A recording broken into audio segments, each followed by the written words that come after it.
Kumbh Mela Mona Lisa ఇలా మారిపోయిందేంటి? మహాకుంభమేళలో కనిపించిన ఒక పూసలు అమ్ముకునే యువతి మేళాకు వచ్చిన వారి దృష్టిని ఆకర్షించింది. ఆమె ఫోటోలు నెట్టింట తెగ వైరల్ అవ్వడంతో యూట్యూబ్ ఛానళ్లు ఆమె వెంట పరిగెత్తి మరీ వీడియోలు తీశాయి. అంతేకాకుండా ఇంత అందం ఎప్పుడూ చూడలేదంటూ మెయిన్ స్ట్రీమ్ మీడియా ఆమె మీదే ఫోకస్ పెట్టింది. దీంతో సాధారణ పూసలు అమ్ముకునే మోనాలిసా మంచి పేరు సంపాదించుకుంది. ఆ తర్వాత మోనాలిసా సొంత యూట్యూబ్ ఛానల్ పెట్టి వీడియోలు తీయడము, సినిమా ఆఫర్లు రావడం కూడా జరిగింది. ఓ బాలీవుడ్ డైరెక్టర్ ఆమెతో వీడియో సాంగ్ సైతం తీశారు. మధ్యలో మోనాలిసా పెద్దగా వార్తల్లో కనిపించలేదు. అయితే ప్రస్తుతం ఆమెకు సంబంధించిన మరో వీడియో నెట్టింట వైరల్ అవుతుంది.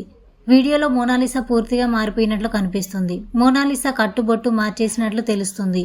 ఓ మోడల్ లేదా హీరోయిన్ మాదిరిగా ఓ పాటకు స్టెప్పులు వేస్తున్నట్లు వీడియోలో దర్శనమిచ్చింది. ఈ వీడియో నిజమైందని చాలా మంది భావిస్తున్నారు. నిజానికి ఏఐతో క్రియేట్ చేసిన వీడియో అని తెలుస్తుంది. ప్రస్తుతం టెక్నాలజీ వాడకం పెరగడంతో చాలా మంది హీరోయిన్ల మార్ఫింగ్ వీడియోలు చేసినట్లే మోనాలిసా వీడియోను కూడా మార్ఫింగ్ చేశారని తెలుస్తుంది. ఈ వీడియోను చూసిన నెటిజన్లు షాక్ అవుతూ కామెంట్స్ పెడుతున్నారు.